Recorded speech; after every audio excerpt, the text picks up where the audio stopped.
All right, so hello everybody, Bill here, and today I'll be walking you through how three different generations of iPhones and a webcam and a 16-inch MacBook Pro all look in comparison because I have plugged them all into my laptop. So this is a quick tutorial on how to improve your webcam experience using either an inexpensive webcam, a DSLR, or any of the last 3 years of phones and the sensors that they have in them and how they all look different. So bear with me, I'm going to walk you through each one, and if you like it, hopefully give this a thumbs up. And yeah, all right, let's get into this. So my first shot, this is a Sony A7c. This is an expensive setup. This is if you wanted to really, like, if you wanted to run an organization and you had $2,000 to really make sure you have like the best setup, this is the camera I would recommend.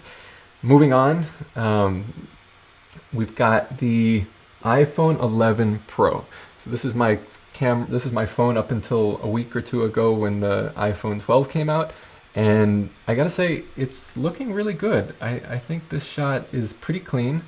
I could get into how I'm bringing all of these into my laptop in another video, but moving on. The next camera I have is the one that I'm pretty impressed by this. I think there's a lot of potential for this camera. I'd love to put it side by side with this phone. Whoa, whoa, a lot of cameras going on today. But this is the iPhone 12 Pro Max.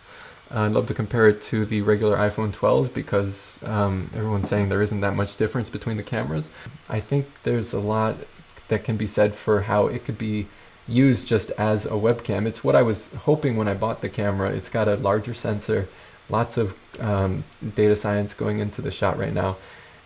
This is not as framed as nicely as my master shot with my DSLR, but you're also not getting as much like bokeh and all of that. I'm going to do some future tests on using the third telephoto lens. But yeah, this gives you a sense. There's some really nice like you can see the data rate is a little higher and the detail is nice, not too much, but it's nice. Moving on though, another camera that I thought is pretty strong here is this is the iPhone XS. So this is for everybody who says that like I have an old iPhone, why would I bother plugging it into my laptop as a webcam? Well, again, compare it to, I should have done this in the beginning. Compare it to your webcam from your laptop. I mean, this is the problem. Since COVID hit, my production company has gone mainly online, and I've been asked to do videos with people, and people are showing up either using their laptop webcam, or they're on like an inexpensive $100, $50 to $100 webcam that's sitting on top of their desktop or on top of their laptop. These are tough. These are tough shots. This is not like either of these shots is a far cry from the iPhone XS, which I'll bring into the picture here. So as you see these all laid out next to each other, yeah, this to me the iPhone XS has a little more texture in it, and certainly better than that webcam on the laptop. I tell you, laptop webcams are just tough, but I think it is better. I think it's much better than than just the inexpensive webcam. So let me subtract this one from the shot, and we'll compare some more here as we go through. Here's the rig that I set up to do this. In the center, you see we have the Sony A7c. That's that $2,000 camera. I'm shooting it with a 28mm lens so that it matches the master shot with the iPhones. And then to really compare the iPhones, I have again, the webcam and my laptop. So, all right, let's do this again. So let's bring in, for this last test, so we're going to now bring up the 3 iPhones on the screen and compare that to the DSLR. So to finish up this test, because I want to get on to some other things here, and I need to get outside. This has been a lot putting all this together. But so here's the iPhone 12 Pro Max. To me this is really exciting actually. I'm glad that this turned out so well. This is the iPhone 12 Pro Max. I'll show you how it's actually wirelessly feeding into the laptop, which is really cool. You could have it anywhere. and you could walk around with it and it would be streaming into your team or team meeting or Zoom call or whatever. Anyways, iPhone 12 Pro Max. And now if I add to that shot, let's do the iPhone. There it is. This is the iPhone 12 Pro Max on the left, and the iPhone 2 years ago, the iPhone XS. So here's the difference between these two. Admittedly, I really do need.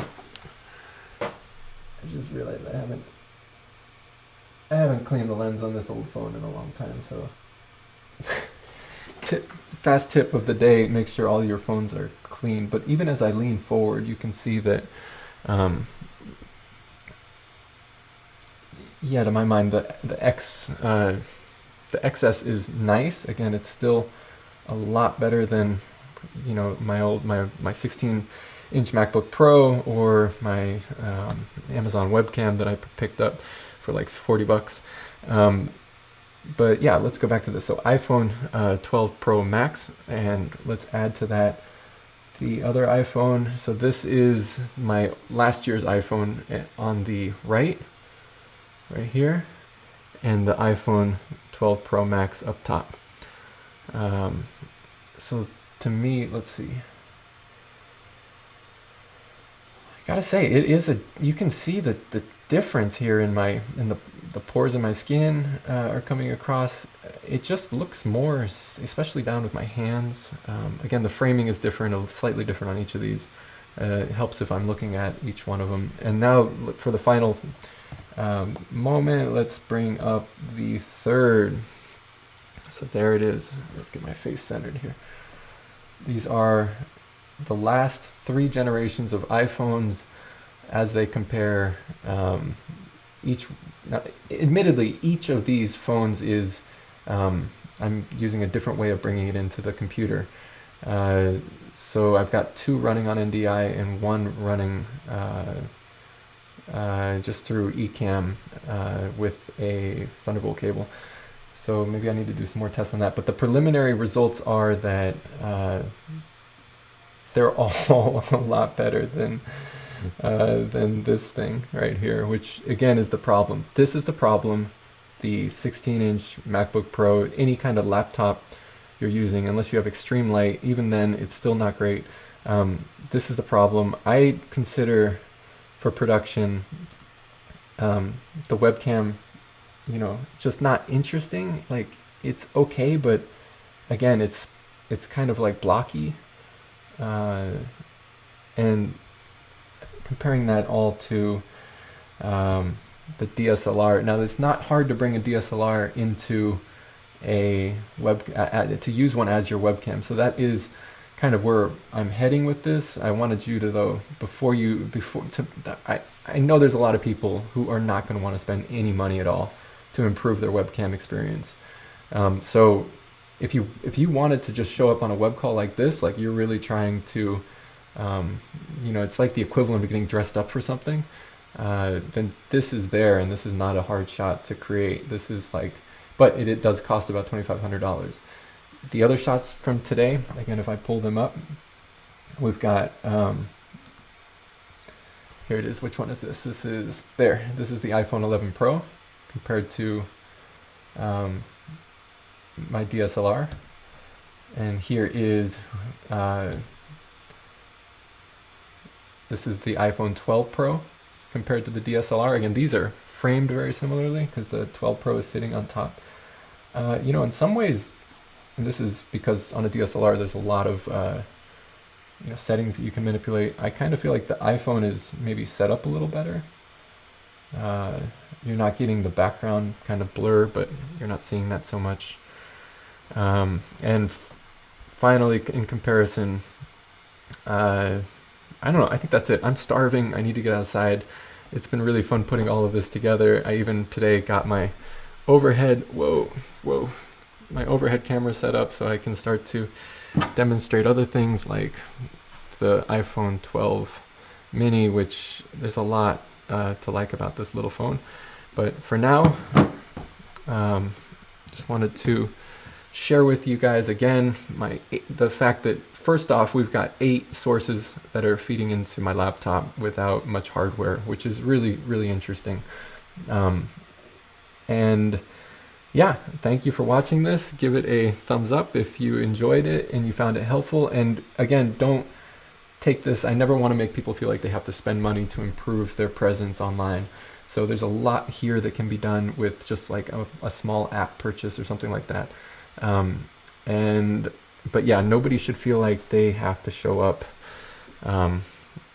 you know, like the webcam that's right there, because we all have phones in our pockets, and that's the lesson of the day. So thanks again, and we'll see you next time. I got so many other tests to run, but yeah, preliminary results, here it is. Thanks.